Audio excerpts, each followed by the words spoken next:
Good morning.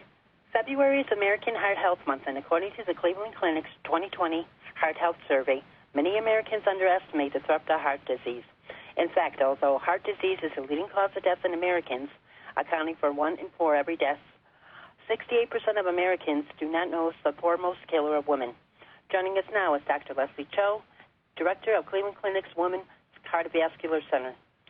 Doctor, according to the survey, a majority of Americans are misguided about how to take steps to prevent heart disease.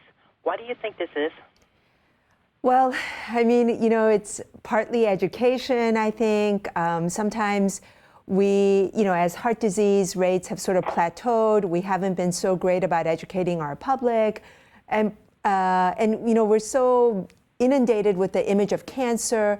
So maybe all those things contribute to the lack of knowledge. But the number one killer for both men and women is heart disease. Doctor, do you see with education heart disease decreasing? I think the education in heart disease could always be better. I think sometimes we assume that people know heart disease is the number one killer, but it's always good to be aware. And even for people who think that they know, it's always nice to get a refresher to remind them. Because the really great thing about heart disease, this is a really truly great thing, is that 90% of it is preventable.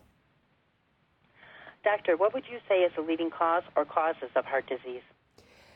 Is high blood pressure, diabetes, smoking, high cholesterol, and family history. And family history only accounts for 10%.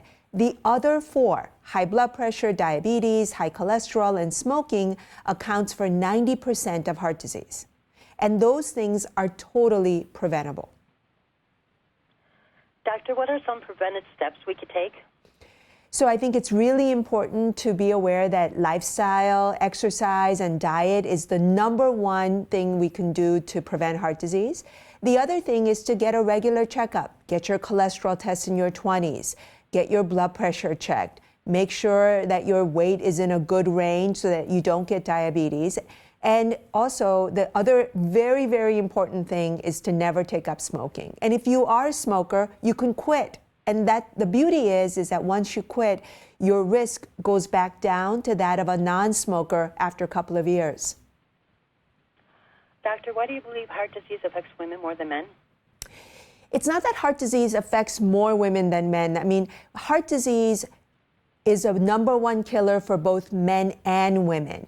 Women tend to have more worse mortality. They have higher death rate with heart disease because they get diagnosed later, they present to the hospital later, but they both equally affect men and women. We've been tracking how quickly patients show up to the emergency room with heart attack, and women still, even in 2020, show up to the emergency room later during their heart attack than men. I mean, some of that has to do with education, but some of that has to do with sort of lack of understanding about symptoms of heart disease. Doctor, how important is it that doctors and patients just discuss the nutrition and weight aspect of heart disease? Oh, I think it's critical because really that's the cornerstone of therapy, right? Diet and exercise is the cornerstone of therapy. Everything else, like pills and whatnot, are merely supplements. The cornerstone of therapy is diet and exercise. So it's really, really important.